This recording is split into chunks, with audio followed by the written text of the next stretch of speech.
자, 반갑습니다. 저는 한국공인회계사 지한송 회계사고요. 오늘은 한국은행 기출을 한번 풀어보도록 하겠습니다. 어떤 기출을 풀 거냐? 한국은행 홈페이지에 게재되어 있는 그 기출을 다운받아가지고 풀어보도록 할 거예요. 2019년도 경영학술 공개 버전이고요. 실제로 시험 난이도보다는 실제로 시험에 출제된 것보다는 좀 범위가 좀 작아요. 그러니까 어려운 문제들을 좀 뺐더라고요. 그래서 약간 난이도가 낮은 것과 난이도 한 중 정도 되는 그러한 문제들이 여기에 수록되어 있다고 생각하시면 되겠습니다. 자, 그래서 2019년도 경영학술 공개 요거를 재무관리에 한해서 한번 풀어볼 거고요. 자, 2018년 10월 20일 토요일 날 시행했던 신입직원 G5 채용 고시 요거 학술 경영학 문제를 풀어보도록 하겠습니다. 1번은 이거는 일반 경영학 내용이니까 넘어가고요. 그 다음에 뒤에도 주식 선택권 있죠. 요거는 회계 문제네요. 2페이지는 회계 문제, 3페이지까지 회계 문제고 4페이지부터 재무관리 관련된 문제가 나옵니다. 여기부터 풀어보도록 하겠습니다. 펀드 매니저 최고봉이라고 되어 있는 문제고요. 페이지는 19-4. 자, 보면 읽어볼게요. 제가 개념 설명을 생략하고요. 문제풀이에만 집중을 좀 할 겁니다. 그러니까 개념 설명하게 되면은 시간이 너무 지체되니까 문제풀이에만 집중하도록 할게요. 펀드 매니저 최고봉은 투자회사 XYZ 펀드를 운영하고 있다. 다음 자료를 이용하여 펀드의 운영 성과를 측정하려고 한다. 물음에 답하시오. XYZ 펀드가 있고요. 시장 포트폴리오가 있어요. 평균 수익률, 베타, 표준 편차, 무염 수익률은 6%. 자, 젠센의 알파가 무엇인지 간략히 설명하고, 젠센의 알파가 뭡니까? 젠센의 알파는 일단 가에는 젠센의 알파가 있어요. 젠센의 알파는 이거는 펀드 매니저의 성과를 측정하기 위한 하나의 지표인데, 펀드 매니저의 거기에 있는 평균 수익률이 있죠. 35%. 그 35%를 보고 잘했냐 못했냐를 평가하는 겁니다. 그런데 뭐 대비? 균형 수익률, 증권시장선 하에서 체계적 위험, 베타를 적용했을 때 균형 수익률 하에서 계산한, 그러니까 다시 증권시장선에서 계산한 균형 수익률보다 잘했는지 못했는지를 비교하는 거예요. 그러니까 벤치마크가 증권시장선에서 계산한 균형 수익률입니다. 그래서 평균 수익률 35%가 증권시장에서 기대되는 균형 수익률보다 높냐 낮냐 이거를 보는 거예요. 그래서 0보다 크면은 잘했고 0보다 작으면은 못했습니다. 젠센의 알파를 구해볼까요?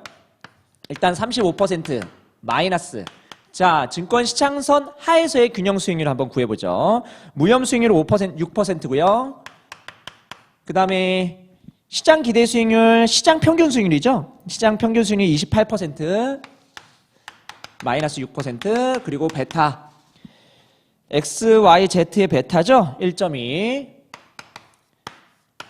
요것보다 잘했냐 보는 겁니다. 요거 알파 구하시면 얘가 얼마 나오냐? 2.6% 나와요. 그러면 잘했다라고 평가하시면 되겠습니다. 됐죠? 그 다음에 샤프 지수와 트레이너 지수. 샤프 지수와 트레이너 지수는 요거는 어떤 절대적인 값을 구한 건데, 샤프 지수와 트레이너 지수는 상대적인 비율로 성과 측정을 하는 거예요. 샤프 지수 뭐 대비? 위험 대비 수익률인데 무슨 위험? 얘는 총위험. 그래서 표준 편차를 가져오죠. 표준 편차가 얼마입니까? 거기에 42%네요. 자, 그럼 위험 대비 수익률인데 수익률은 뭐 써요?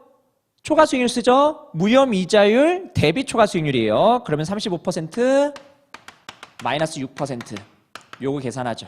요거 계산하면 0.69 나옵니다.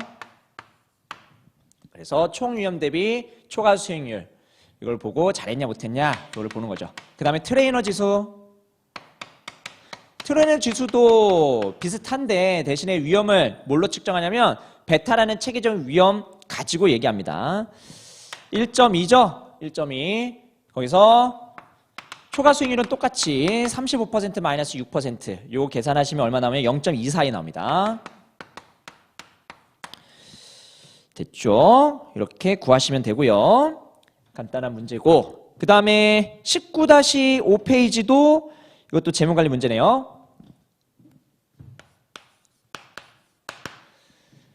자, 19-5페이지 한번 읽어보도록 하겠습니다. 주식 A를 기초자산으로 하고 잔존만기가 3개월인 풋옵션이 아래와 같이 있습니다. 행사 가격이 2개 있고요. 2,000원짜리, 1,500원짜리. 그 다음에 예측을 바탕으로 풋옵션을 이용해서 파생상품 포지션을 구축하는데 무위험 차입 또는 대출에 대한 이자는 고려하지 않으니까 화폐 시장 가치는 고려하지 않는 거예요. 약세 스프레드입니다. 약세 스프레드를 구축하려면 어떻게 해야 되냐? 약세 스프레드. 약세 스프레드는 행사가가 낮은 거를 어떻게 합니까? 매도하죠. 그러면 P2, 행사가가 낮은 거를 매도하죠. 행사가가 낮은 거 P2를 매도하고 그 다음에 P1, 행사가가 높은 거를 매입하죠. 이게 약세 스프레드죠. 자, 그렇게 하면 3개월 후에 손익이 구간별로 어떻게 되냐? 자, 달을 보시면 다에는 그래프로 나타내래요. 그러면은 바로 나와 달을 같이 한번 풀어보도록 하겠습니다. 행사 가격이 P2가 1,500원이죠. 1,500원. 그 다음에 P1이 2,000원짜리죠. 자, P2를 매도합니다. P2를 매도하면 풋옵션 매도니까 이렇게 되고 이렇게 되죠. 그러면은 그래프가 만기시 그래프가 이렇게 그려집니다. 이게 만기 가치죠. 만기 가치. 그런데 이걸 하기 위해서 얼마만큼 지불하냐면 프리미엄을 지불하죠. P1에서 1000만큼 지불했고 P2에서 매도하면서 800만큼 들어왔으니까 실제로 프리미엄은 얼마예요? 옵션 프리미엄은 순 옵션 프리미엄 이거는 200이 되겠죠. 자, 그러면 200만큼 하방 이동시키면 됩니다. 200만큼 하방 이동시켜서 손익 그래프를 이런 식으로 그리시면 되겠죠. 그러면 만기시 주가가 0에서 1,500이면은 얼마를 얻습니까? 자, 일단은 여기 노란색 만기 가치일 때 Y절편은 얼마냐면 500입니다. 500.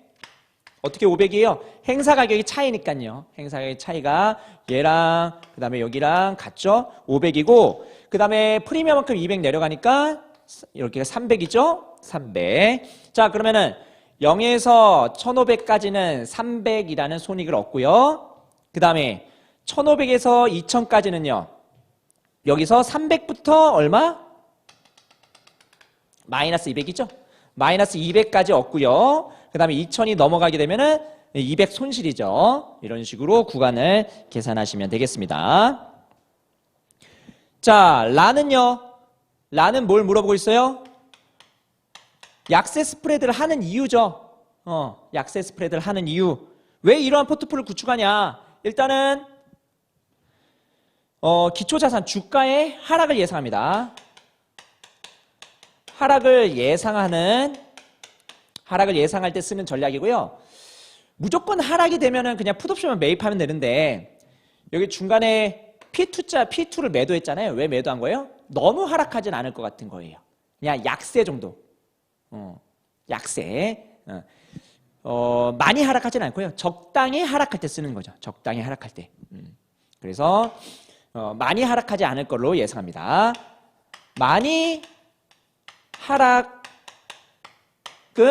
예상하지 않는 거예요. 그래서 요거를 매도 치는 겁니다. 1,500짜리.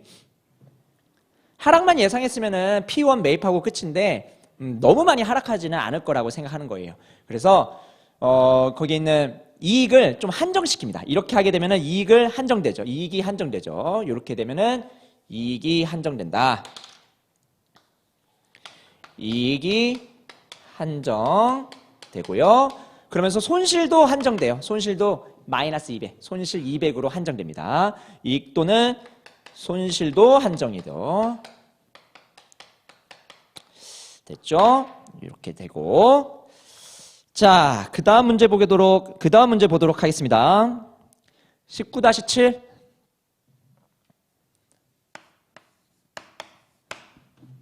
자, 19-7은요, 요거는 배당평가 모형이네요.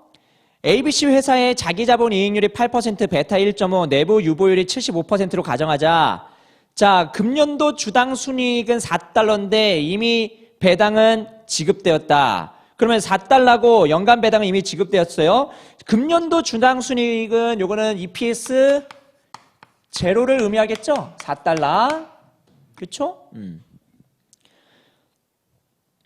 이거에 관련된 배당은 이미 지급되었으니까요. 배당하고 EPS는 다르죠? EPS에서 1-유보율 배당 성향을 곱해야지 배당이 나오죠. 자, 시장 기대 수익률은 10%고 무위험 이자율은 4%다. 베타 1.5니까 뭘 구할 수 있어요? 할인율. 자기 자본에 대한 요구 수익률. 자기 자본에 대한 요구 수익률 구할 수 있죠. 그러면 4% 플러스 6% 1.1 13% 나옵니다. 요거는 13%. 됐죠? 기본적인 자료를 좀 정리를 했고요. 자, 그 다음에 배당평가 모형에 의해서 배당평가 모형을 이용해서 ABC 회사의 현재 적정 주가를 한번 계산해 봅시다. 그러면은 P0는 D1을 써야겠죠? 근데 EPS 제로가 나와 있죠? 그러면 요거를 어떻게? 성장률로 고려를 해서 1년 후에 EPS를 구해야겠죠. 자, 그러면 성장률은 어떻게 합니까? 성장률도 여기다가 좀 써야겠네요. 성장률은 ROE 곱하기 유보율이죠. 그럼 지금 유보율이 75%고 ROE가 8%니까 성장률은 6%. 됐죠? 그러면 1.06을 하게 되면은 1년 후에 EPS가 나오고요. 그 다음에 거기서 곱하기 1-유보율 얼마입니까? 25%죠? 배당 성향. 구해서 요거는 D1이죠. 1년 후에 배당액이고 그거를 13% 마이너스 성장률 6%로 할인하면 되죠. 뭐 항상 성장 모형이니까요. 어려운 건 아니죠. 그러면 15.14가 나옵니다. 그 다음에 나는 뭡니까? 퍼 구하는 겁니다. 퍼는 정의식이 교재마다 다르긴 한데 일반적인 정의식은 주가 나누기 EPS 1입니다. EPS 1. 자, 그러면 주가가 얼마였어요? 구했죠. 바로 15.14 구했고 EPS 1은 얼마예요? 4 곱하기 1.06이 EPS 1이죠. 그래서 퍼 요거 구하시면 3.57 나옵니다. 그 다음에 다는 성장기의 수년가죠. NPV-GO라는 건데 NPV-GO는 성장 주가랑 무성장 주가의 차이죠. 자, 우리가 가에서 구한 요 주가는 요거는 성장 주가입니다. 왜? 유보를 해가지고 성장률 6%를 구했잖아요. 자, 그러면은 성장 주가 15.14에서 무성장 주가를 차감합니다. 자, 무성장 주가는 유보를 안 하는 거예요. 그러면 EPS 요거 4 있죠. 4를 그대로 배당 주는 겁니다. 그러면은 4를 매년 배당으로 받고 그 다음에 할인율 13%로 나눠줘서 자, 얘 계산하면 얼마 나옵니까? 이렇게 계산하면 마이너스 15.63 나오는 거예요. 4 나누기 13에는 마이너스 15.63 마이너스가 나옵니다. 성장기의 수년가가 마이너스예요. 왜? 자, 여기 보시면은 주주가 원하는 수익률은 13%입니다. 그런데 ROE가 얼마예요? ROE가 8%예요. ROE가 8%거든요. 그러면 주주가 요구하는 거는 13%인데 유보해가지고 8%를 얻고 있죠. 잘 못하고 있잖아요. 그래서 성장기의 수년가 마이너스. 그 다음에 저퍼에 대한 얘기입니다. 저퍼 어떤 투자자가 낮은 주가 수익 비율을 근거로 해서 ABC 주식에 투자했습니다. 잘했냐라는 거예요. 자, 저포에 투자했다는 것은 크게 두 가지로 해석할 수 있어요. 상반된 해석이 가능하거든요. 첫 번째로 긍정적으로 해석할 수 있는 건 뭐냐면 긍정적으로 저퍼니까 저평가돼 있어요. 지금 가격이 쌉니다. 이렇게 긍정적으로 평가할 수 있는데 부정적으로 평가할 때는 성장성이 없어서 이미 저퍼인 겁니다. 싸서 저퍼가 아니라 이미 싸구려입니다 라는 얘기예요. 그래서 성장성이 없다. 성장성이 이미 반영돼 있다. 성장성이 반영돼 있다 라는 식으로 우리가 펄을 해석하는 겁니다. 그래서 무조건 저퍼라고 해가지고 좋은 건 아니다 라는 거를 여기서 쓰시면 되겠습니다. 그 다음은 19-8. 요것도 재무관리네요. 재무관리 문제가 많아. 자, 19-8 재무관리 문제 요거 한번 보죠. 요거는 실물 옵션과 관련된 내용이네요. 최근 XYZ 회사는 전기자전거 시제품을 완성하였습니다. 제품에 대한 시장 반응 조사 실시 여부를 검토하고 있습니다. 시장 조사를 실시할 경우 지금 1년 동안, 지금부터 1년 동안 진행할 예정이고 소요 비용은 5억 원이래요. 시장 조사를 하게 되면 5억 원이 지출되는구나. 그리고 시장 반응이 긍정적인 확률 50%예요. 그럼 부정적인 확률도 50%겠죠.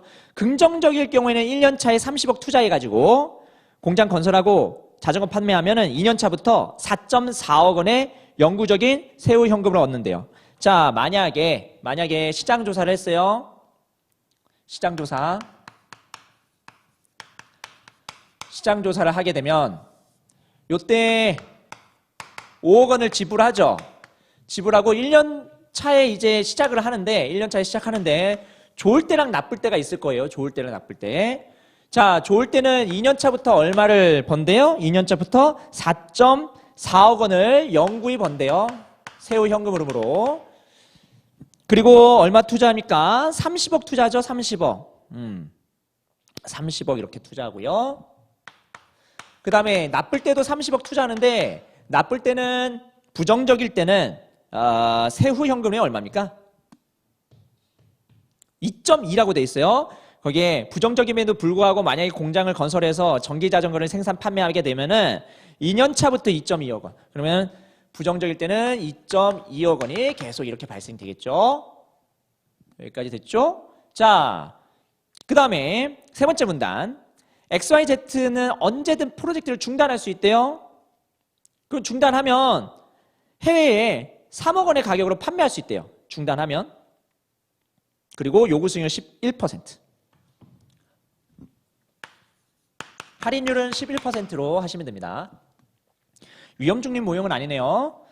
그냥 할인율 주어져 있으니까. 자, XYZ 회사가 프로젝트 중단 시 1년 차에 시제품을 경쟁 기업에게 판매할 수 있다고 하자. 중단하게 되면은 경쟁 기업에 판매할 수 있어요. 얼마에? 3억 원으로.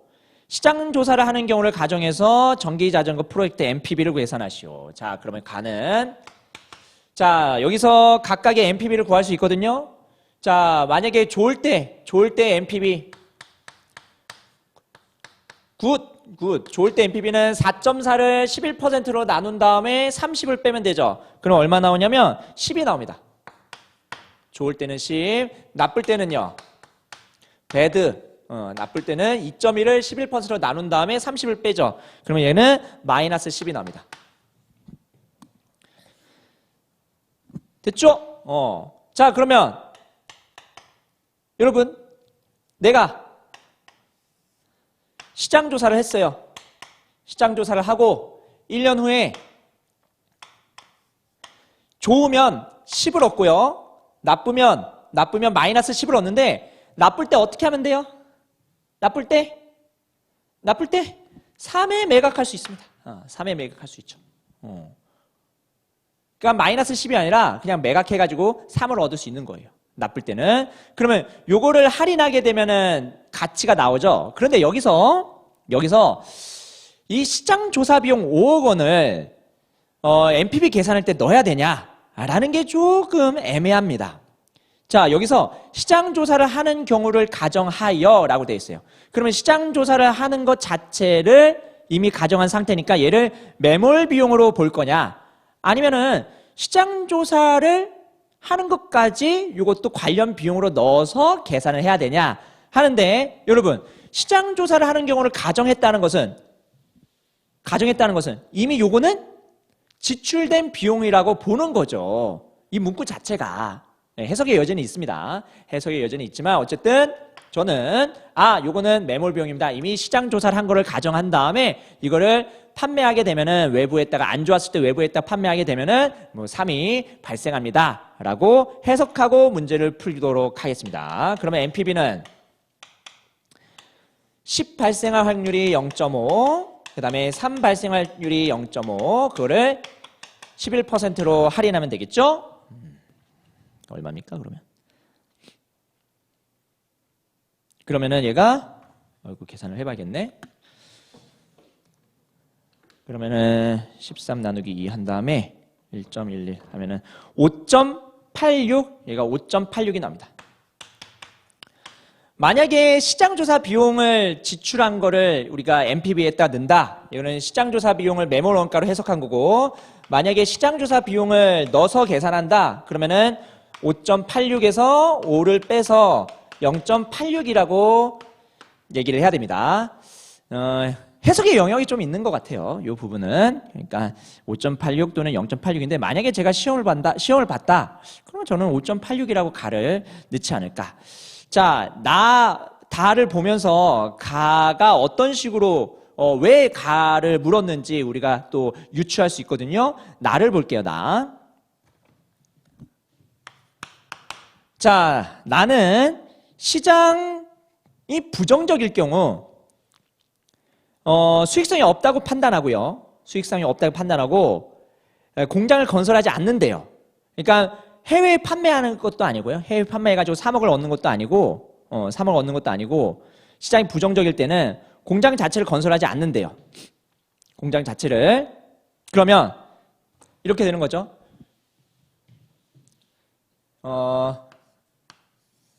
시장 조사를 하고 그 다음에 좋을 때는 10 얻고 나쁠 때는 마이너스 10인데 지금 얘는 어떻게 한다는 거예요?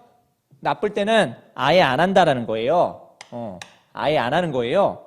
그러면은 이것도 마찬가지로 매몰 비용처럼 보고 NPV를 계산하면 NPV는 10 곱하기 0.5 한 다음에 1.11로 나눠줍니다.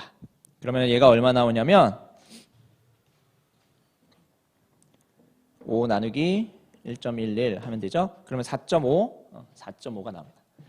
4.5가 나오고 만약에 시장조사 비용까지 계산하면은 NPV가 4.5에서 5를 빼니까 마이너스 0.5가 나옵니다.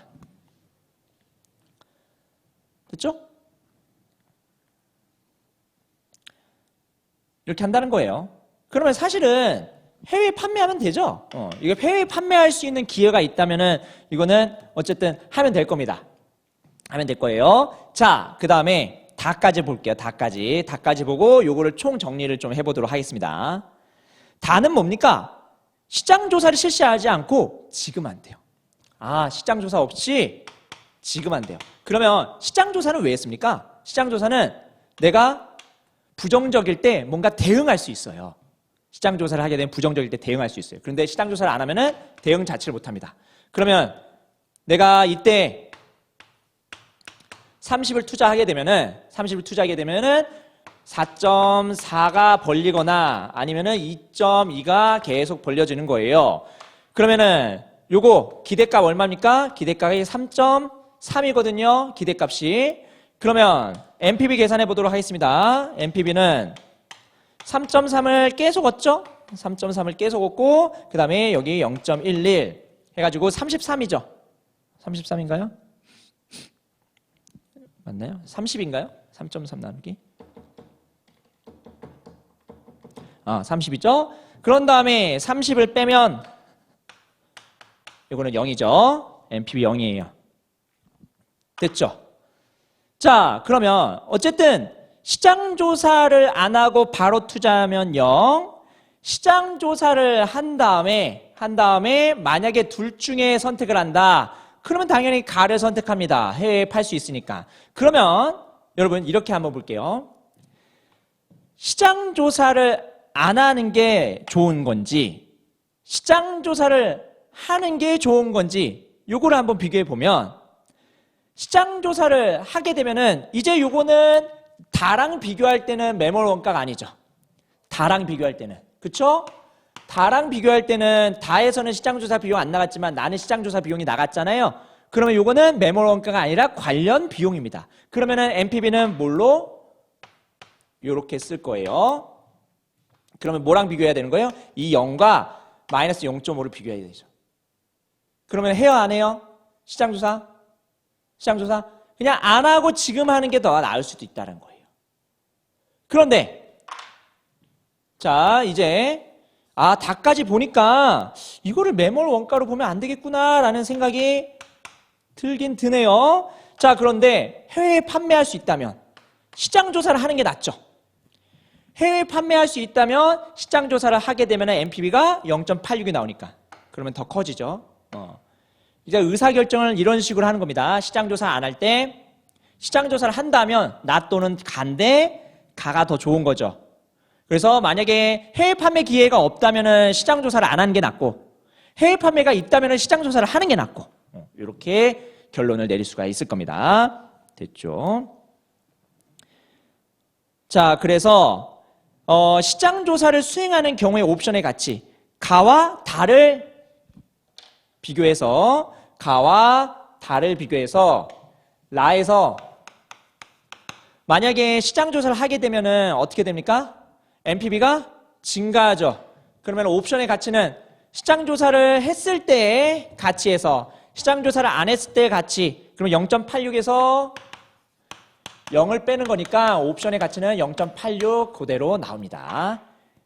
아하, 그러면 이거 시장조사 비용 요거를 할 때 매몰 원가로 치지 않고 이렇게 계산하는 그런 문제구나 라고 결론을 내릴 수가 있습니다. 다까지 계산하다 보니까 이 가와 나의 해석이 이제 정해지겠네요.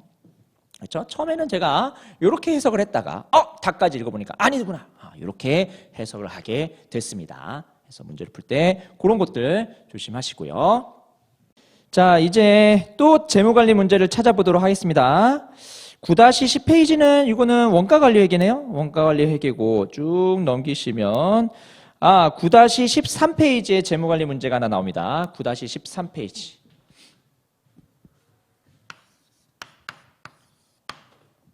자, 9-13페이지에 재무관리에 보니까 실증 검증이에요. 실증 분석. 이런 문제가 뭐 한국은행에서도 나오네요.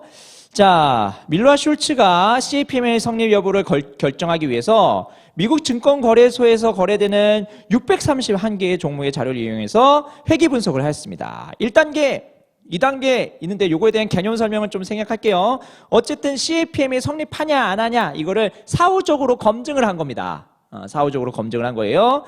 그래서 1단계는 이 베타, 증권 특성선이죠. 증권 특성선. 그래서 베타를 구하는 과정. 2단계는 CAPM, SML이 성립하는 과정을 우리가 또 보는 겁니다. 그래서 회계 분석을 두 번 해요. 아시겠죠?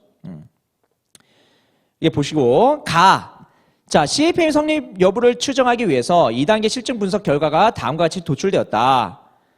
자, S&P 지수 이게 미국 증권거래소에서 거래되는 631개의 종목을 포함한 뭐 어떤 지수겠죠. S&P 지수. 우리가 미국에는 다우 지수, S&P 지수, 낙스닥 지수 있는데 여기는 S&P 지수를 가지고 얘기를 한 거네요. 그때 초과 수익률의 평균이 0.165로 계산됐습니다. 16.5%. CAPM의 성립 여부를 판단하고 그 근거를 설명하시오. 자, 이 문제는 어려운 문제입니다. 이거 개념 설명하면은 또 한두 시간 가요. 그래서 제가 서두에 말씀드린 대로 문제풀이 위주로 좀 보도록 하겠습니다. 자, 거기에 보시면은 CAPM 성립하려면 어떻게 해야 됩니까? CAPM 성립되려면 ERI, RF, MRP, 베타 이렇게 되죠? 자, 그런데 초과 수익률 가지고 하는 거니까 요거를 이렇게 한번 넘겨서 보도록 하겠습니다.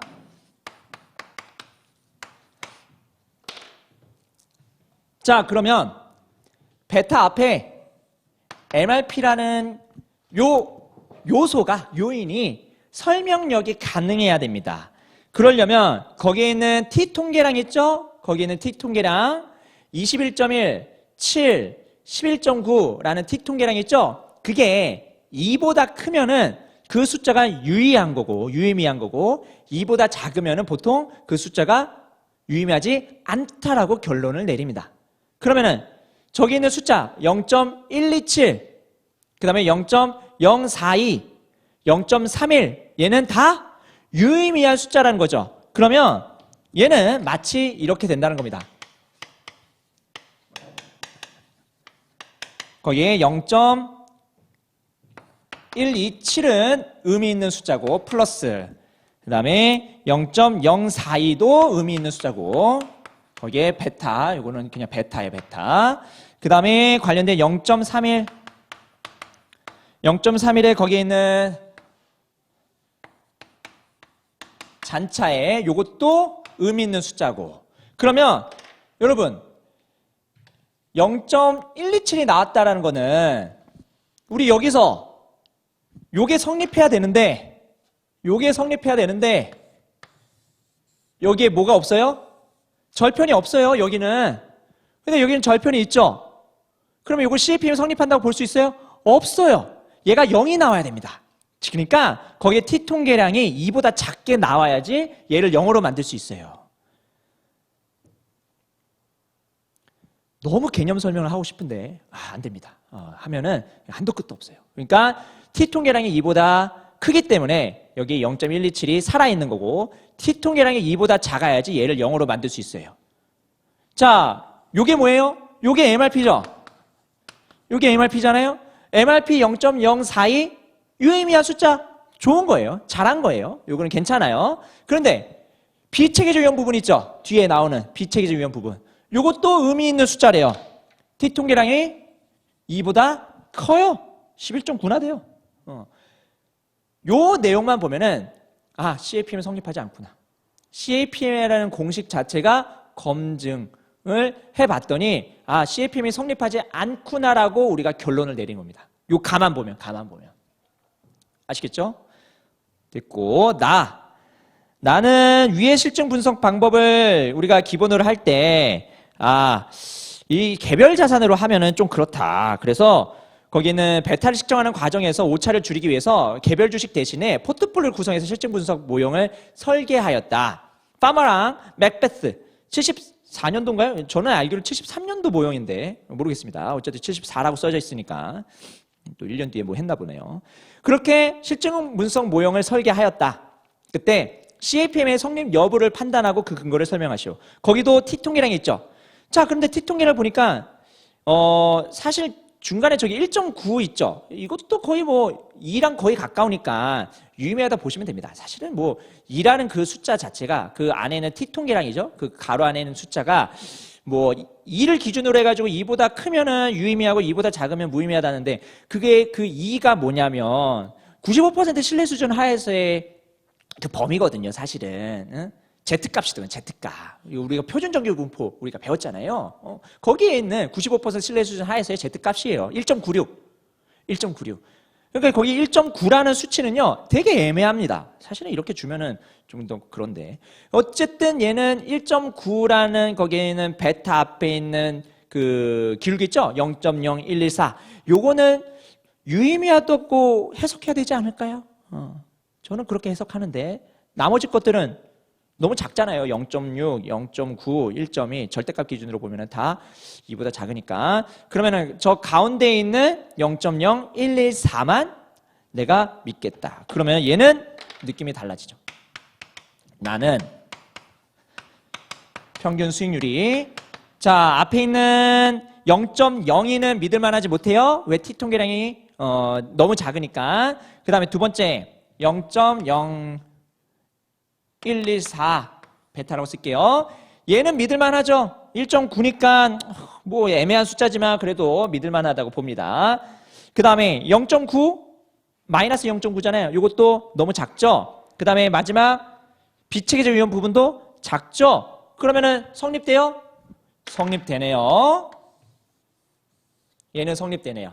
나 같은 경우에는 개별 주식으로 하게 되면은 CFM이 성립 안 된다라고 이렇게 결론을 내리는데 여기는 CFM이 성립한다고 결론 내릴 수 있네요. 거기 중간에 베타의 제곱 있죠? 베타의 제곱. 베타의 제곱은 뭘 검증하는 거냐면 베타의 제곱 앞에 있는 개수가 만약에 유의미하다. 그러면은 CFM이 비선형이라는 것을 보여주는 겁니다. CFM은 선형 관계잖아요. CFM은 우리 SML식이 이렇게 되는 거잖아요. 선형이잖아요. 선형. 근데 만약에 베타 제곱 앞에 있는 그 수치가 유의미한 수치로 우리가 해석한다. 그러면은 그 SML은 우리가 알고 있는 직선이 아니라 곡선이 될 수 있다라는 거예요. 좀 어렵나요? 그런 거고요. 나름대로 실증 검정과 관련된 문제입니다. 그 다음에 재무관리 문제 볼게요.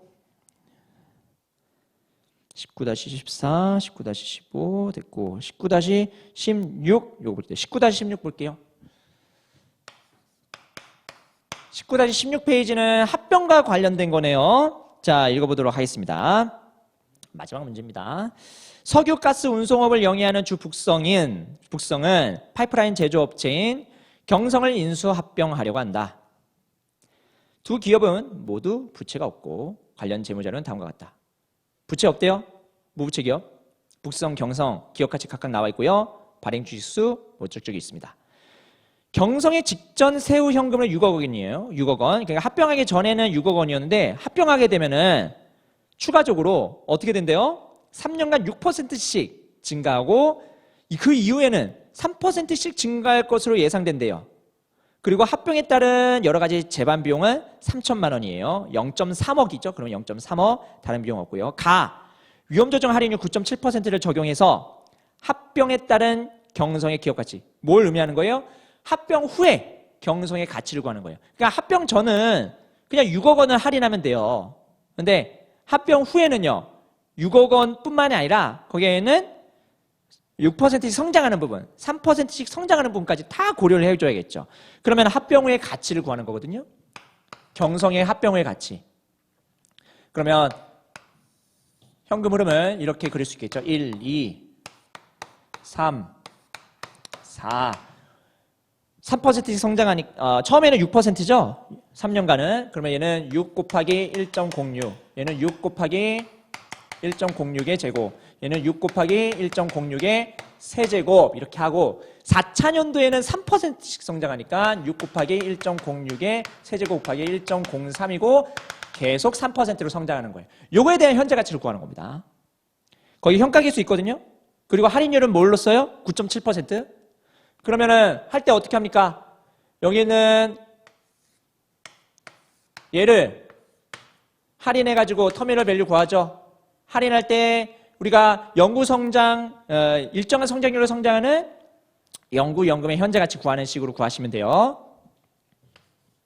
그 다음에 요거 더하고 거기에는 현가계수 있죠. 현가계수 0.76 여기다가 0.76 현가계수하고 그 다음에 요거 현가계수 0.83 하고 요거 현가계수 0.91 해가지고 화폐 시장 가치로 땡기면 됩니다. 이거는 제가 해드릴 필요는 없을 것 같아요. 하면은 이게 단수 차이가 있고 하는데 거기에는 현가계수를 이용해서 풀면은 신기하게도 값이 합병의 가치가 경성의 합병 후의 가치가 얼마 나오냐면 100.3억 나옵니다. 100.3억. 0.3은 왜 있을까? 요거 이게 수수료 3천만 원. 자, 그렇게 해가지고 100.3억 정도 나오고요. 나는 시너지 효과를 계산하래요. 자, 지금 합병에 따른 시너지 효과인데 지금 여기가 그 합병 기업이 이름이 뭐죠? 북성이고 여기가 시너지고 그리고 경성인데 원래 경성은 얼마의 가치를 가지냐면 원래는 합병을 안 했을 때는 경성이 그냥 6을 9.7%로 할인했어요. 그냥 6을 9.7%로. 6을 0.097. 그러면 61.8이거든요. 61.8? 61.8이에요. 61.8억인데 합병을 해가지고 이렇게 된 거예요. 아시겠죠? 여기까지 됐죠? 자, 그 다음에 인수합병. 원래 가치가 얼마입니까? 120억. 근데 여러분 여기 어이구 보니까 원래는 6억이라고 해가지고 9.7%를 적용하게 되면 61.8인데 근데 경성의 전을 61.8이라고 하면 안 될 것 같아요. 왜냐하면 보니까 경성의 합병전의 가치가 42라고 되어 있어요. 그러니까 여기가 61.8이 아니라 얼마로 되어 있냐면 여기가 42억이라고 되어 있습니다. 그러면은 왜 그럴까? 왜냐하면은 그 전에 할인율은 9.7%가 아니었던 거죠. 그러니까 합병을 하고 나니까 할인율이 9.7%였던 거지 합병을 하기 전에는 9.7%가 아니었나 봐요. 그래서 61.8을 경성의 그 합병 전의 가치로 볼 수가 없고 거기에 있는 자료에 있는 42억 원 있죠? 42억 원이 합병 전의 가치입니다. 그러면 여기가 합병 전에 42억이고 북성이 120이죠? 120. 그 다음에 합병 후에 경성은 100.3인데 합병하게 되면은 얼마 나가요? 3천만 원 나가죠. 그러면 여기가 100이에요. 그러면 시너지는 이렇게 해가지고 이것만 해가지고 구할 수도 있겠네요. 이쪽만. 그러면 시너지는 100에서 41을 뺀 58이 되겠죠? 58 이렇게 구하시면 되고 그 다음에 다 인수합병에 따른 시너지 효과를 공유하기 위해서 다음과 같은 방법을 고려하고 있습니다. 자, 주주들이 얻는 이익을 각각 계산하래요. A안, B안에 대해서. A안, 자, 주 북성의 입장에서 어느 방안을 선호할지 한번 보겠습니다. 그러면은 일단 A안은 현금 지급이고요. B안은 경성의 발행 주식 2주당 한 주 교환이에요. 한 주 교환. 자, 그러면 NPV를 각각 계산해 보시면 되겠죠? 1안일 때 NPV는 간단하네요. 1안일 때 NPV는 지금 북성 입장에서의 NPV는 내가 얻는 거에 대한 가치가 얼마냐면 100이고요. 100. 이거 전체 100이죠. 여기 100이고 그 다음에 주는 돈이 얼마냐면 한 주당 5,000원. 경성 주식 한 주당 5,000원인데 경성 주식이 몇 주 있습니까? 100만 주 있죠? 100만 주. 100만 주에 5,000원. 이거 억 단위니까 억을 써야겠네요. 이제는. 요거 억 생략한 거예요. 그냥 알아서 잘 쓰시면 됩니다. 그러면은 요거 얼마예요? 100만 주에서 5,000원. 100만 주 5,000원. 50억이네요. 여기가 50억. 그러면 50억이 인수대가죠? 인수대가. 그러면은 1안은 50억 나오고요. NPV가. 1안은 50억 나오고 그 다음에 B안 2안은 주식인수예요? 지수인수? 그러면은 내가 벌어들인 100억 마이너스 인수대가를 이제 어떻게 구합니까? 인수대가를 전체 기업가치 220억에서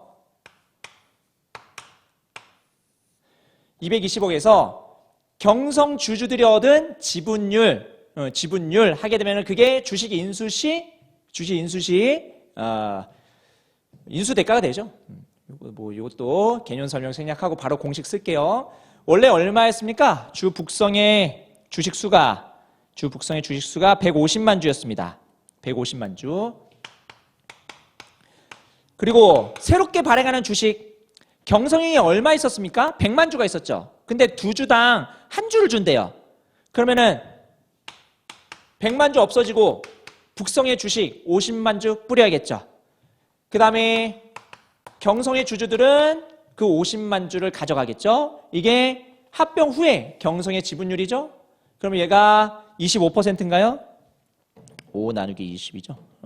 25%. 그러면 요거 계산하면은 인수대가가 얼마 됩니까? 220에 0.25. 인수대가가 55가 됩니다. 여기가 55. 인수대가 자체가 55가 돼서 100에서 55 빼면은 45억 됩니다. 45억. 그러면 뭐가 더 좋아요? 1안을 더 좋아하네요. 이렇게 의사결정하면 되겠습니다. 여기까지 해서 2019년도 경영학술 한국은행 공개된 기출문제를 다 풀어봤습니다. 다시 한번 말씀드리지만 전체 기출문제가 다 공시된 건 아니고요. 일부 어려운 기출 문제들 그런 게 조금 빠졌다는 것을 제가 뭐 이걸 시험 본 친구들한테 들었는데 뭐 어쨌든 그것도 뭐 들은 얘기니까요. 정확한 정보는 사실 아닙니다. 어쨌든 다 풀었고요. 좀 어려웠는데 여기까지 잘 쫓아오셨으면 그래도 열심히 공부하신 겁니다. 오늘 여기서 마치도록 하겠습니다. 수고하셨습니다.